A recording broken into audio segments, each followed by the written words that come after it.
ওয়ালাইকুম রহমতুল্লাহ। ইন আলহামদুলিল্লাহ। প্রিয় দর্শক শ্রোতা, আমি লেখক আকরম ভুইয়া বলো শায়রি। আজকে আমরা জানবো রসুল করিম সাল্লাল্লাহু সাল্লাম এবং অন্যান্য নবীগণ ছাগল, বকরি, গরু এগুলা লালন পালন করেছে কিনা বা চড়েছে কিনা এ বিষয়ে জানবো। আহ, তার আগে একটু বিষয় বলে নিই। এই সম্প্রতি একটা বিষয়ে খুব আলোচনা হচ্ছে, সমালোচনা হচ্ছে যে রসুল কি গরু রাখাল ছিল কিনা, এর কোনো ভিত্তি আছে কিনা, হাদিসে কোনো দলিল আছে কিনা।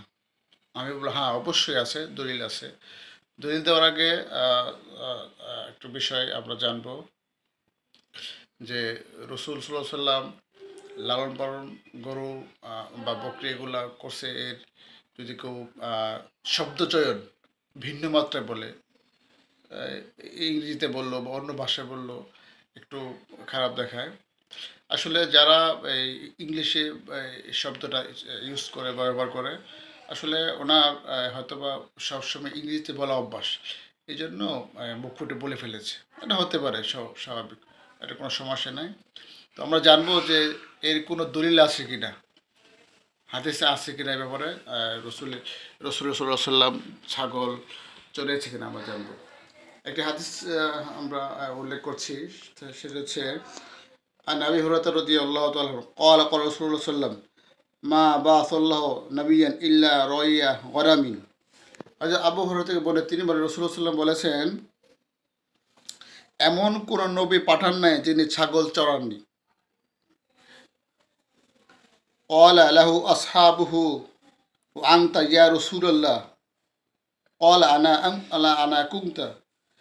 সাহাবীগণ নবীজিকে প্রশ্ন করলেন, ইয়া রাসূলুল্লাহ, আপনিও? তিনি বলেন, আমিও।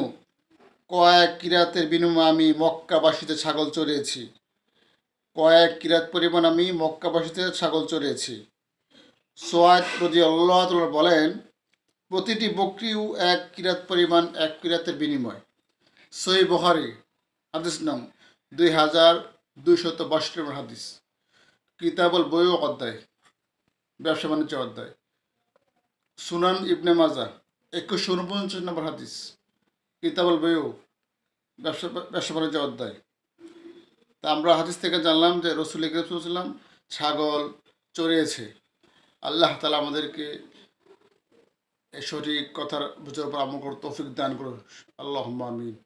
আসসালামু আলাইকুম ওয়া রাহমাতুল্লাহি ওয়া বারাকাতুহু।